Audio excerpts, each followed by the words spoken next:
everyone! Magluluto tayo ng stuffed eggplant. Ito ang panibagong recipe natin ng talong. Ayan ang ating mga sangkap.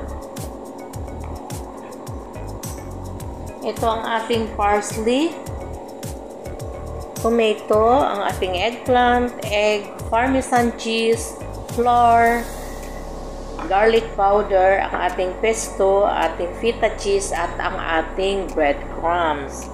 Ngayon, hiwain natin ang ating talong.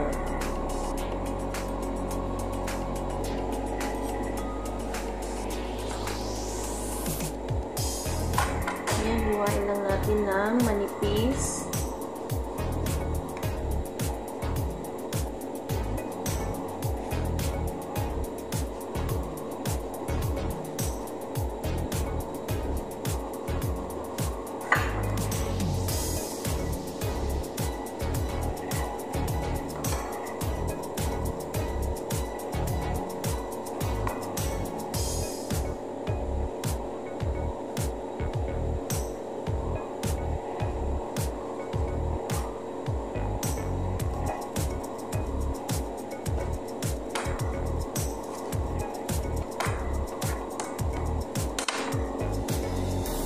Ayan, tapos na nating nahiwa, set aside muna natin.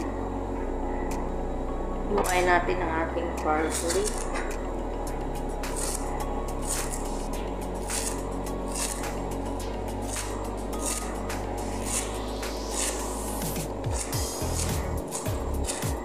Ayan, i-parsley cut mo lang ang parsley. Ayan, huwag masyadong manipis.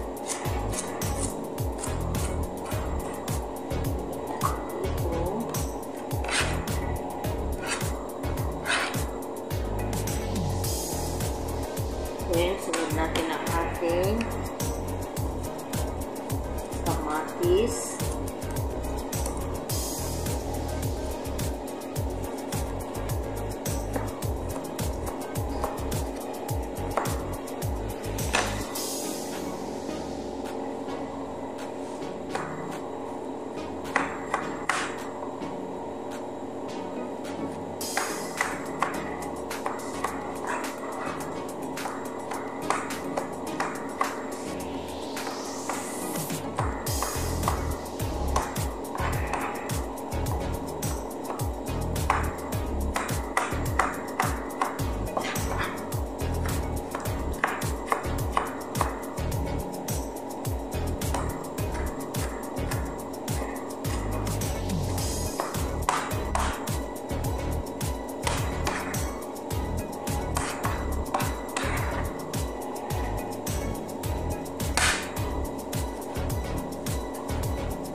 Ayan, tapos na natin nahiwa ang ating tomato, parsley, at saka ang ating talong. Set aside natin dito sa ating bowl. Ilagay natin dito ang egg.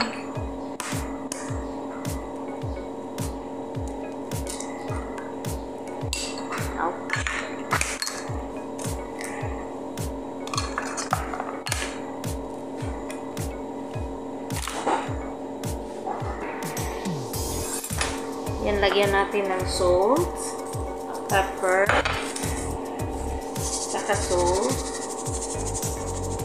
Then, i-beat lang natin.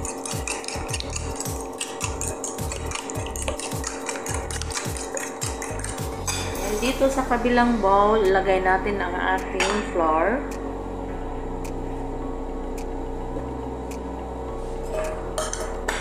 Lagyan natin ng 2 tablespoon na cornstarch.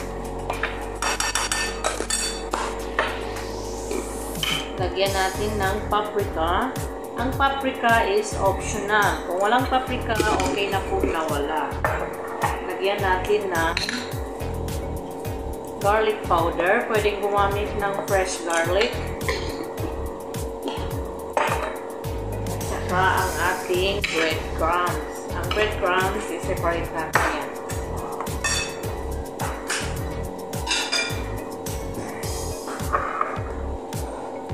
Dito ang ating breadcrumbs.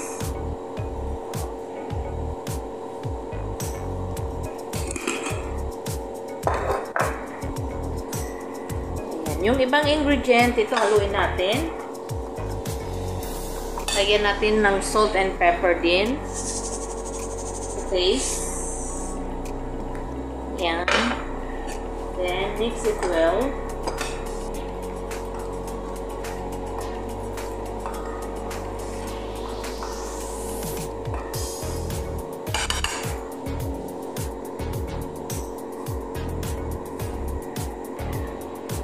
Ayan, dito sa ating breadcrumbs.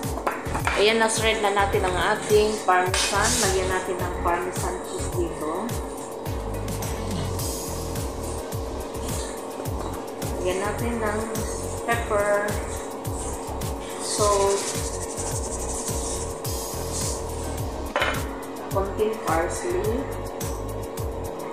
Ayan, then mix it.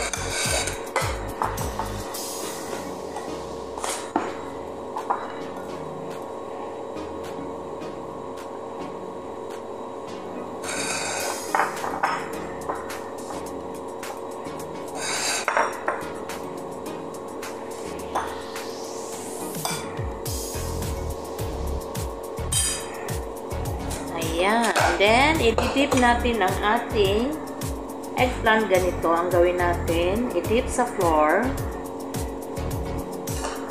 Then, dip it here. Then, sa ating breadcrumbs.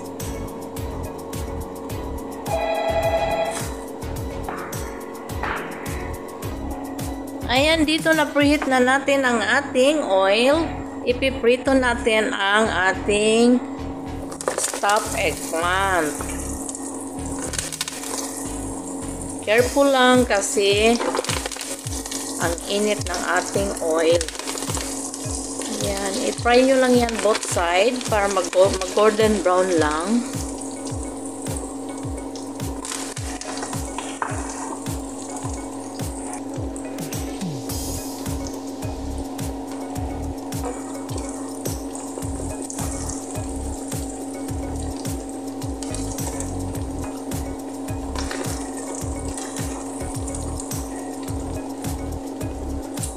Ayan, naluto ng ating first batch. Ilagay natin siya doon sa ating kitchen towel or paper para matanggal yung kanyang excess oil. Ayan.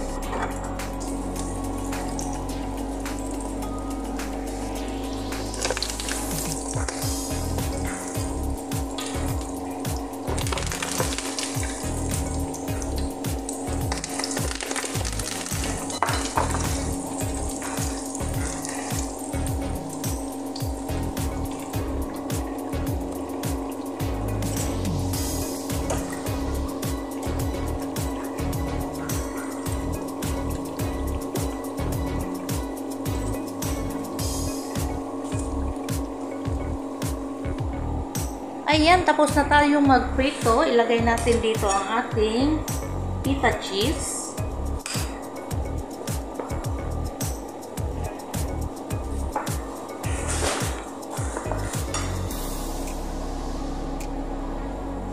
Lagyan natin ang kunting pesto. Ayan, ating pesto.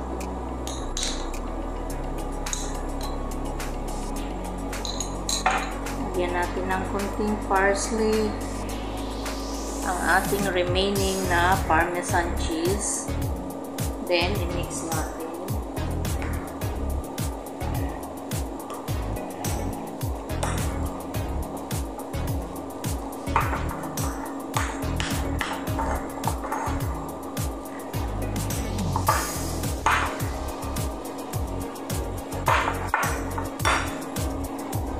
Ayan, tapos na natin na-mix ang ating feta cheese as pesto. Ngayon, ilalagay natin sa ating eggplant. Ito ang ating eggplant. Lagyan lang natin ng konti, ganyan.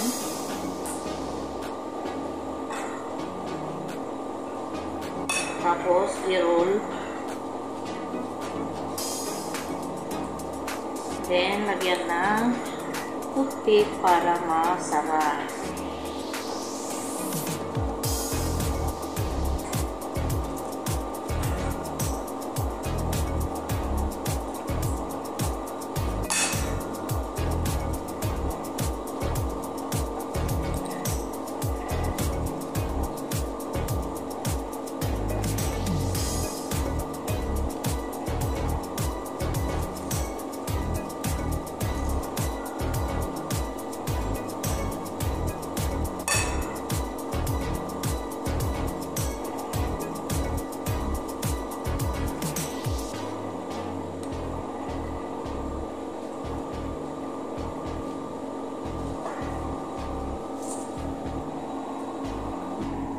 Ayan na ang ating stuffed eggplant. Ito, hindi ko na nilagyan ng cheese. Ito lang nilagyan ko ng cheese. Ayan. Kasi, si madam, ayaw kasi niya yung may cheese. Ito naman sa iba kong mga alaga. Ayan na ang ating stuffed eggplant with Parmesan cheese. Ngayon, gagawin naman natin ang ating sauce. Yan, dito lagay natin ang ating tomato, chopped tomato. Lagay natin ang ating parsley.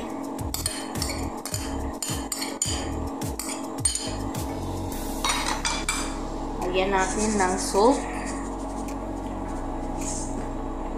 pepper, ating olive oil,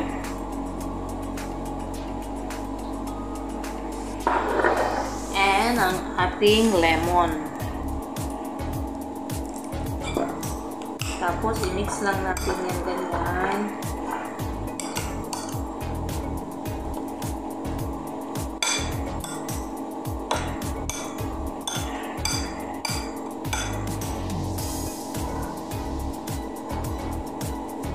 Ayan. Now, it's done. Ready to serve na ang ating stuffed eggplant. Ayan siya. Ito ang sauce niya. Pagkakain kayo nito, lalagyan nito, ang sarap-sarap yan.